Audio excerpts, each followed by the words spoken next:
Hello, naimbangaal daw yung amin mga ante.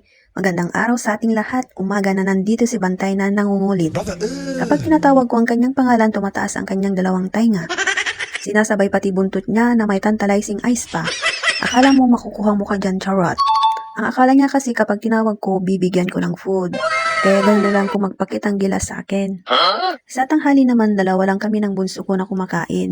Yung panganay ko at partner ko nagbabaon sila. Kaya sa hapon or gabi na lang kami magsalo-salo kumain. Pagkahatid ko sa bunso ko sa kanilang eskwelahan, ang pag-edit naman ang gawain ko.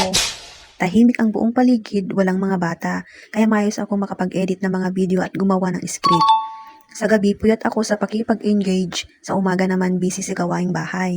Minsan naiidlip ako sa umaga dahil maaga ako umigising para magluto ng babaunin nila at para ma-refresh din ang ating katawang lupa, ganun. Ganun na lang ang rotation ko araw-araw. Yung nagsasabing wala akong ginagawa, kaya ako nakakagawa ng ganitong videos. Hoy, wag ka. Hindi mo ba nakikita yung mga vlog ko araw-araw? Gawaing bahay ang ginagawa ko. May diary ka na at may chance ka pang kumita, ganun. Bali, 1 PM ako nakapag-e-edit hanggang alas 3 ng hapon.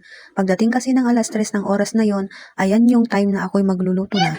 Ang aga naman, bakit kamo? Kasi sa kahoy ako magluluto. Medyo matagal at dapat pagdating ng alas 5 ng hapon, dapat nakaluto na ako. Kasi naman yung mga boys ko, yun yung oras ng kanilang uwian dito sa bahay. At yak gutom sila. Kaya anytime na pagka-uwi nila, pwede na kaming kumain kahit may liwanag pa, ganun. Ganun yung oras ng gawain ko dito sa bahay. Lahat may oras-oras yan, time management ba? At kapag hindi ko inagahan ang pagluluto, mararatel ako. Hindi ako makapagluto ng maayos at hindi makakuha ng maayos na video.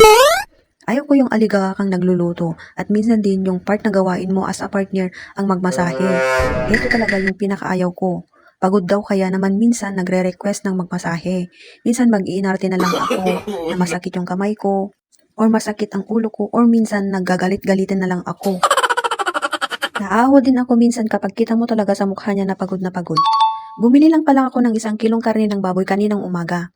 Magluluto ako ng incomplete minudo or imitation na minudo, charot. Ano bang pwedeng itawag doon? Hindi mo kasi matatawag na minudo kasi naman kulang ang mga sangkap. Wala kasi yung mga ibang sangkap. Sa napanood ko, meron palang liver tas lagyan ng liver spread. Kaso walang ganon. Kaya tinawag ko na lang siyang imitation na minudo. Ano bang pwedeng itawag doon? Hindi mo kasi matatawag na minudo kasi naman kulang ang mga sangkap. Wala kasi yung mga ibang sangkap. Sa napanood ko, meron palang liver tas nilagyan ng liver spread. Kaso walang ganon. Kaya tinawag ko na lang siyang imitation na minudo. Basta pagkain naman yan. Kahit kulang ang mga sangkap, masarap pa rin basta haluin mo ng may pagmamahal at nag-enjoy ka with the food, ganun.